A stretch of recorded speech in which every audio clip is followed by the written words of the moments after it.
Tyrant Files is going to be the best possible product I can make, and will go more in depth than it needs to. So that's why it took so long to make this, and will take even longer to finish. Since science is science, stuff is always changing, and new things are discovered on a weekly basis. So it's very probable all I discuss will have to be adjusted over time. I'll make sure to let you know when that happens. Enjoy the new content. I think it will be something you can really sink your teeth into. With that out of the way, go check out some Edge merch at the Teespring and Redbubble sites so we can get Christopher Lloyd or Morgan Freeman to narrate an episode or two. The Tyrant dinosaurs are easily one of the most charismatic groups of saurians, championed by peculiar offshoots and splits amongst the tree, but transcended by Tyrannosaurus rex. These wide-toothed, barrel-chested bruisers brandished some of the most devilishly effective natural weaponry amongst known megafauna from Earth's past.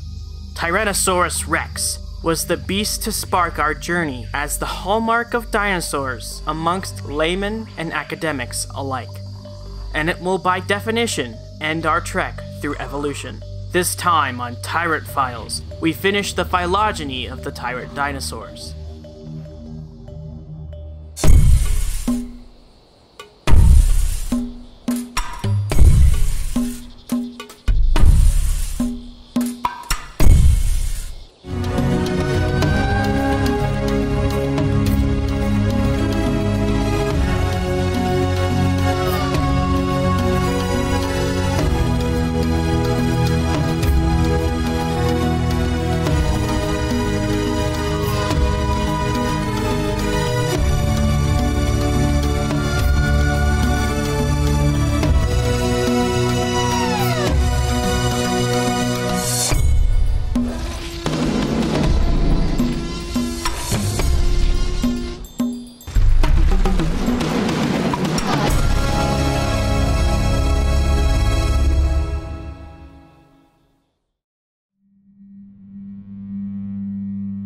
Last time on Tyrant Files, we made it to the Tyrannosauroidea superfamily and explored the Eutyrannosauria and Pantyrannosauria subclades. Pantyrannosauria showed itself a clade responsible for tyrant-like animals of uncertain affinities. They were a much more ubiquitous group than originally assumed, with examples from the southern hemisphere, like the South American Santanaraptor and the Australian Tamimus. These plucky carnivores presented us with evidence of worldwide tyrants. We saw them develop and split off into Eutyrannosauria, restricted to the trumpet skull and horn face infested northern hemisphere.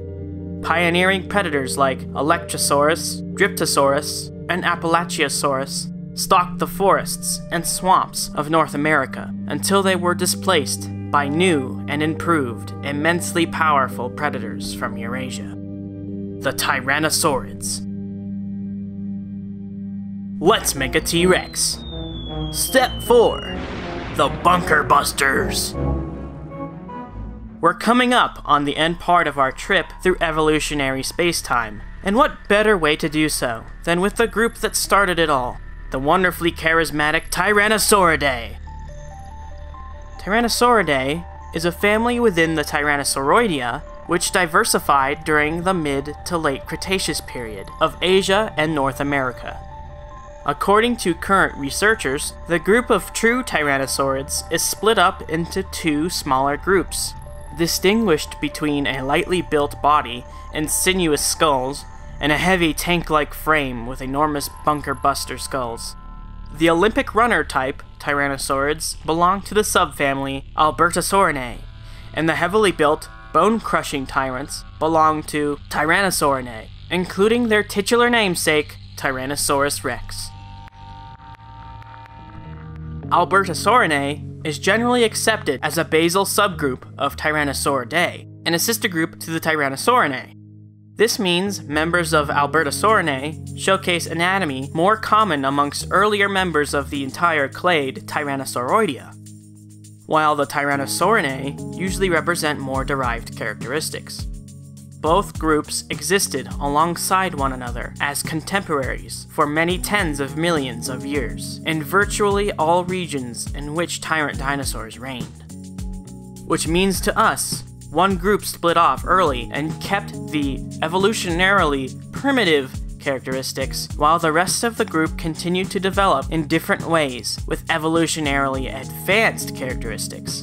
And both sets of tools were effective in what they were used for. Aside from general body shape differences amongst the two groups, they also differed in size. Compared to Tyrannosaurians, the ALBERTOSAURIANS were smaller, reaching maximums of around 10 meters, or 33 feet in length, and weighing in as much as 3 tons. So far, there are only 2 formally accepted members of the ALBERTOSAURIdae, ALBERTOSAURUS and GORGOSAURUS. Both quick-footed beasts are known from Canada, come from the same geologic time periods and stratigraphic units, and are of note for their generally similar anatomy. In the twilight years of the fossil bone rush, scientists unaffiliated with the infamous Martian cope were themselves unearthing a great bounty of new and interesting beasts. Most of these discoveries were made in the Great White North of Canada by a slew of scientists working for the relatively well-funded museums of the 10 provinces. Remarkable folks like Joseph Friedrich Whiteface, Elkanah Billings, and William Parks helped to nourish Canadian paleontology in the early days of the field. Another name worth touting is Joseph Burr Tyrrell. As part of the Geological Survey of Canada, he uncovered the namesake of the ALBERTOSAURIANS, Albertosaurus, in the late 1880s.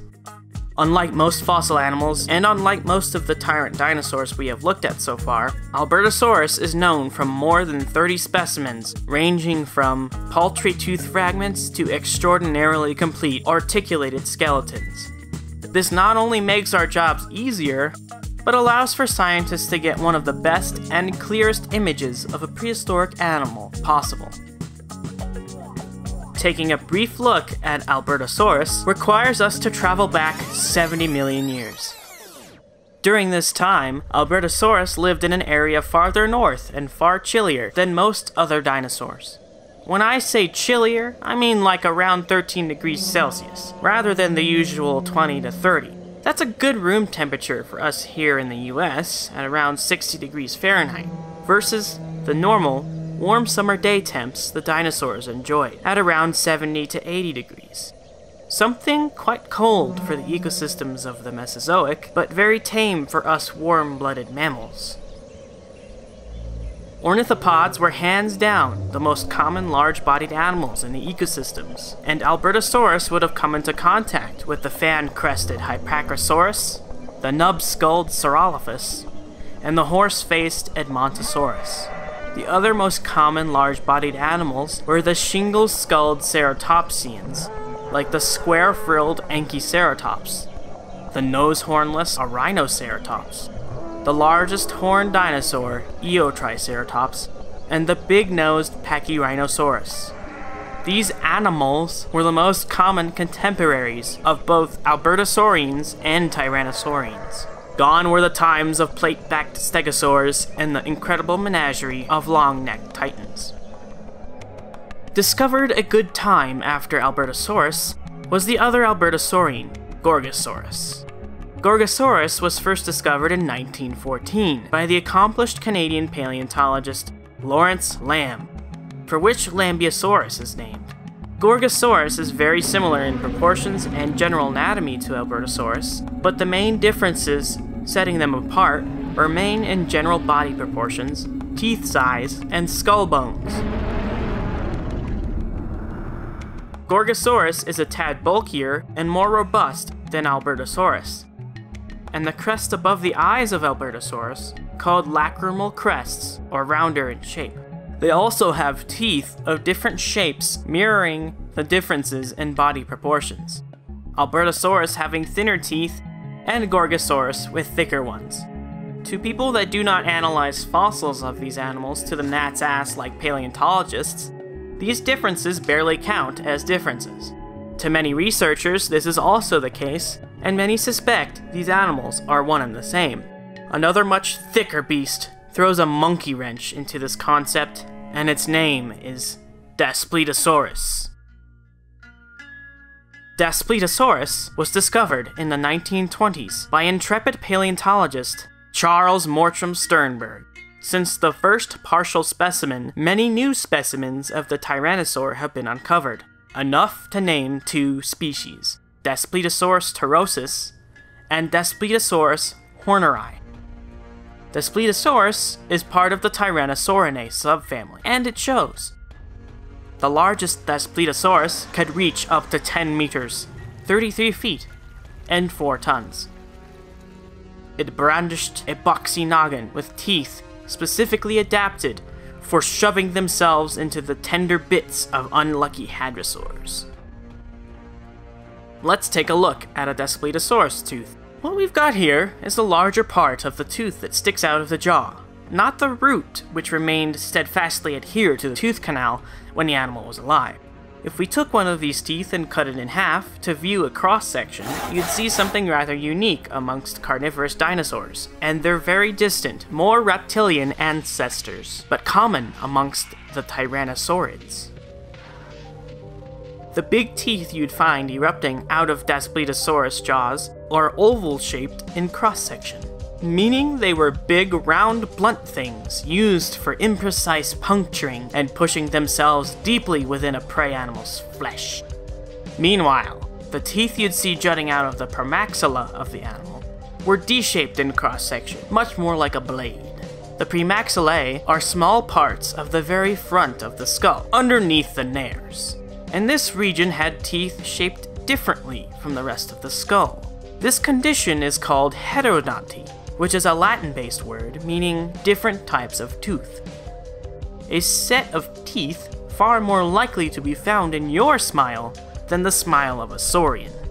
The oval shape and subtle serrations along the top and bottom of the tooth mean the animal used these teeth more for puncturing and pulling rather than quick cuts. The bigger the serrations on a blade, the easier the cuts are. You can quickly cut a big piece of meat with it, but you end up with a much messier cut. This is good for cutting up a giant animal flank, since you'd want to further refine the smaller pieces to your liking with a smoother edged blade without strong serrations. Daspletosaurus was not using its teeth for such a calculated task. Instead, it probably rendered enormous slabs of flesh and swallowed them whole without cutting it up into little morsels. Unlike the Albertosaurians, this chunky beast represented more steps into the direction in which the rest of the Tyrant family was heading. From Daspletosaurus comes a continued development of the skull and jaw muscles. Arms become less important if you smash everything to death with your mouth, so arms will begin to shrink and fade. Legs stay very important pole vaults to bring the bunker buster skull to the prey, so their incredibly muscular thighs and calves remain a constant anatomical quirk for the Tyrant dinosaurs. Further back in time, 80 million years from the present, we shall find a member of the group which developed from the same stock Daspletosaurus originated from. LYTHRONAX ARGESTES, the Gore King, used its teardrop-shaped skull and strong jaw muscles to hunt down hadrosaurs and ceratopsians in the southwestern United States. Though known from relatively fragmentary material, it is certain it would have had a chunky body with barrel chest and expanded pelvic boot. Teratophonius comes from Utah, like LYTHRONAX, but represents a more derived and later appearing member of the group. Hailing from 77 to 76 million years ago, same time as Daspletosaurus, Teratophonius showcases the hallmark of the Tyrannosaurians, in long, powerful legs, short, boxy skull, and deep torso, but was a fair bit smaller than even the much older LYTHRONAX. The specimens discovered seem to be from juvenile animals, so this may just be due to age. Within the group Tyrannosauridae, we have explored there is the ALBERTOSAURINAE and the Tyrannosaurinae subfamilies, but a new discovery has made it clear there is another group of Tyrant dinosaur which also fit into this tree. ALIORAMUS is a somewhat enigmatic tyrannosaur from Mongolia. It was originally discovered in the late 1970s, but was known from scrappy remains. Subsequent finds illuminated the creature as a long-snouted form of tyrannosaur, just as derived as later tyrannosaurs living alongside them in late Cretaceous Asia. This little tyrannosaur shows evidence in its remains that it was not fully grown, and this has thrown into question whether it represents a separate animal or a juvenile of a much larger, more familiar tyrannosaurine, TARBOSAURUS BATAAR. This debate was somewhat elucidated on by the discovery of another, more fully grown, long-snouted tyrannosaurine from China. In 2014, the world was graced by the description of Tyrannosaurus. Tyrannosaurus was a 9-meter animal with a long, slender snout, which earned it the nauseatingly reprinted nickname Pinocchio Rex. Tyrannosaurus shows this condition was not just an anomaly unique to ALIORAMUS, nor to just juvenile tyrannosaurians, and a new group was erected to hold these two genera, the tribe ALIORAMUNI. Though there are currently 2 members, more slender-snouted tyrant dinosaurs will most certainly be found to help map out how this lineage diverged from the bunker buster tyrants. Now that we've got the slender snouts out of the way, we can proceed, and we're almost at our journey's end. Let's make a T-Rex! Step 5. Hail to the king, baby! The last leg of our travels is upon us, and the last stops include the regal silhouettes of NANOTYRANNUS, NANOTYRANNUS, RAPTOREX, TARBOSAURUS, TYRANNUS, and Tyrannosaurus. We have now found ourselves placed in the northernmost regions of North America. It is here we find a small tyrannosaurine. Nanosaurus hoglundi was discovered in Alaska and represents the northernmost tyrant dinosaur ever found. Known from fragmentary scraps, it was a very small tyrannosaurine at about 6 meters in length. This occurs when you live in a cold place. Either you get really big to keep in heat, or you get really small to better compete for resources. It is suggested Nanosaurus was small due to the seasonal changes in temperature and subarctic conditions of this region during the late Cretaceous. When winter came, there would be less animals around, since those unable to easily cope with cold would migrate south, leaving predators with less resources until summer months. Once summer did come, they would return to the far less frosty lands of the north, carrying with them their meaty heft, and likely squadrons of new babies and youngsters. A smorgasbord for any lucky tyrant. The science of paleontology is a tricky subject. Our hard evidence is fractured and degraded, laying under hundreds of feet of rock for millions of years. It's not a great way to remain untouched. And that simple fact is responsible for the veil shrouding just how chock full of life the past truly was. The unfeeling violence of nature churns up bones, smashes them to pieces, floods them with bacteria, or otherwise decimates them into dust. Therefore, when we find these chunks, we can judge what they came from, but we cannot give them a name. Otherwise, we'd over-accentuate the true diversity of past ecosystems with redundant lifeforms. Dinosaurs especially fall victim to this, due to their size and global distribution. Some lived in acidic environments, incapable of fossilizing bones. Others did not die near water and simply bleached and weathered to the sands of time which call for us all. Tyrants fall victim to this problem as well. I've gone over members of earlier groups of tyrants, which are known from a chunk of leg bone or a few claws and teeth.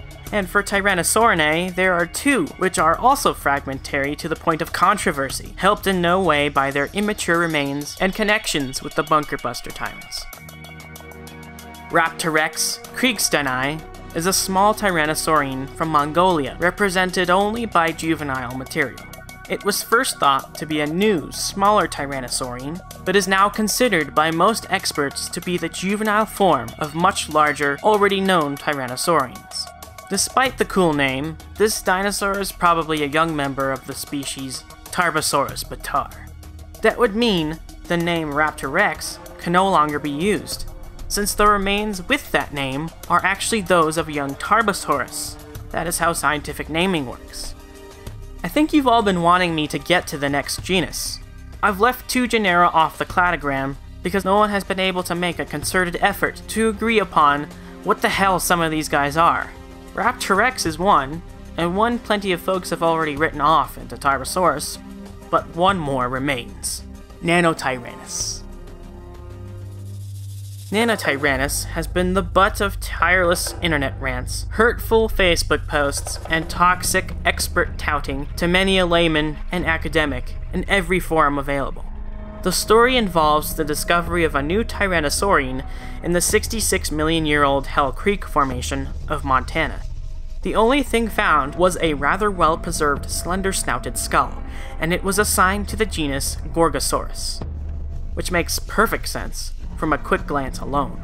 Eventually, a group of cool kids, Dr. Robert Bacher, Dr. Philip Curry, and Micah Williams, took a better look at that brownie batter colored skull and decided there was enough curves, spikes, and struts to separate the skull from both GORGOSAURUS and the Tyrant Lizard King, and thus, NANOTYRANNUS was christened. Over time, a few more specimens of NANOTYRANNUS were unearthed from the bowels of the late Cretaceous, and a better visage of the Speedy Gonzales was illuminated for scientists and the general audience.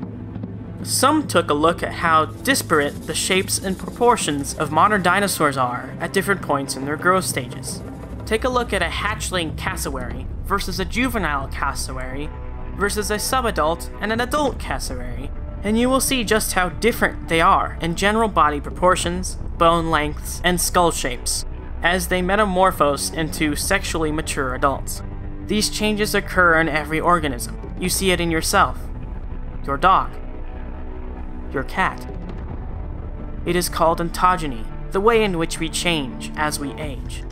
Every specimen of NANOTYRANNUS is immature, just juveniles and very young subadults. We know this due to subtle things seen in the bones: large eye sockets, unfused bones, and body proportions. I'm not saying these are exactly the list used to say they are all immature, but these are the general items used to check if something is an adult going off of bones alone. Suffice it to say, most, if not all, specimens of Tyrannosaurus are much older than the specimens of NANOTYRANNUS, and they both live at the same time and place, being found in the same formation, and sometimes even in the same localities and dig sites. NANOTYRANNUS and Tyrannosaurus have been suggested to be one and the same, with NANOTYRANNUS the juvenile growth stage of Tyrannosaurus, and Tyrannosaurus the matured adult body of the former. I do not wish to delve into the debate between what constitutes them as separate creatures or as growth stages of one another, since I'd end up beating this video into the hour-and-a-half length. Plus, I want to do this in a separate video. But there's the story of NANOTYRANNUS, and why I did not include it in the cladogram. The one to rule them all, and the last surviving member of this group, was the eponymous Tyrannosaurus rex. Discovered in the early 1900s by esteemed American Museum of Natural History paleontologist Barnum Brown, Tyrannosaurus quickly became the subject of intense study. The biggest question mark was where it stood amongst the screams and shouts of the other flesh-eating dinosaurs. Tyrannosaurus itself has undergone quite some reworking to its phylogenetic placement amongst its relatives. For one, at the time of the discovery of Tyrannosaurus, most theropods were lumped into one of 2 giant groups, Megalosauria or Carnosauria.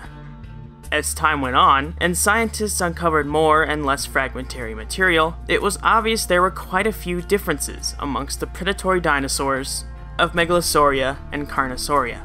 What makes Tyrannosaurus a member of Coelurosauria has everything to do with its skeletal anatomy. Its sacrum, the series of vertebrae fused to the hip bones, is longer than in other dinosaurs. The tail becomes stiffened as it reaches the tip, the ulna of the forearm is bowed, and it has a tibia longer than the femur, a feature also shared by all modern birds, which descended from this clade of theropods. The ankle bones, what looks like the lower leg to us, are very unique in Tyrannosaurus. Dinosaurs are digitigrade, which means they walk on the ends of their toes and use their ankles for walking as part of their legs. In Tyrannosaurus, the three major bones making up the ankle all squish together, sandwiching the middle bone in between the ones to either side of it. This process squishes the upper part of the middle bone into a sharp, pointy splint, and altogether it is called the arctometastarsal.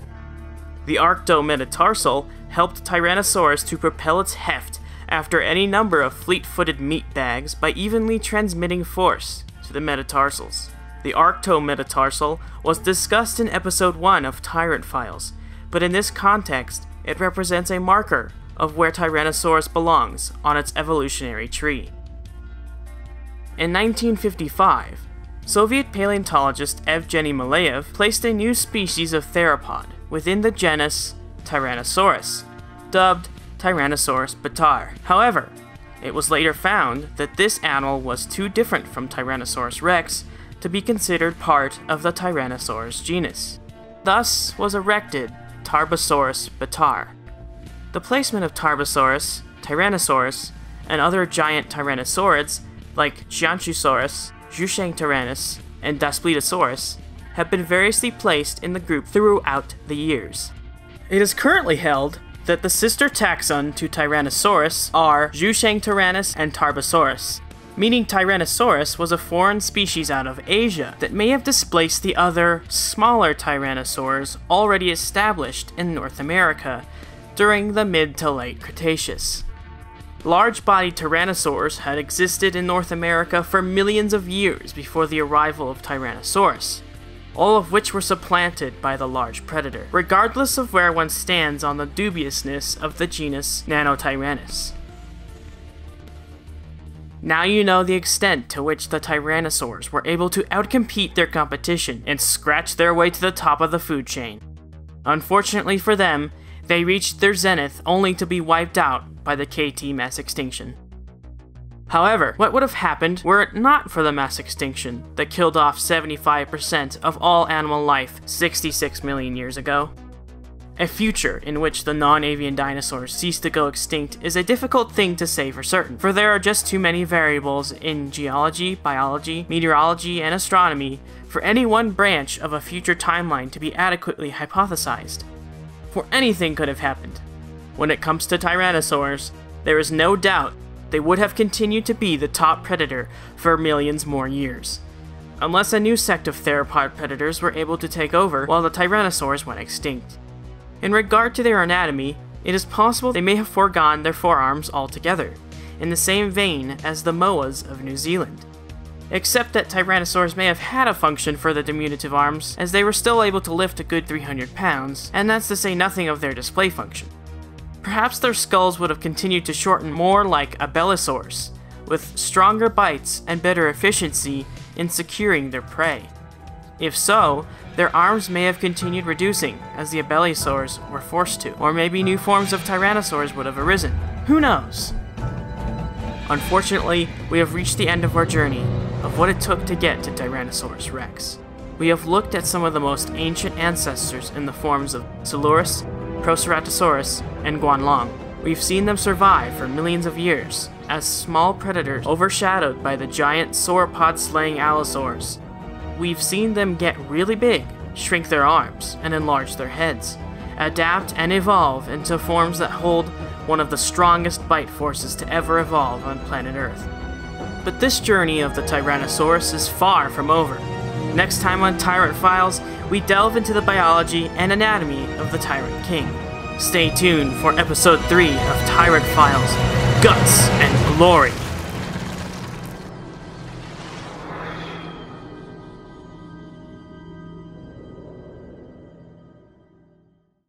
Thank you for watching. If you like our content and want to support us, like this video, subscribe, leave a comment on what I can do better, ring the notification bell, and maybe pop on over to our merch stores to get some of our new merch.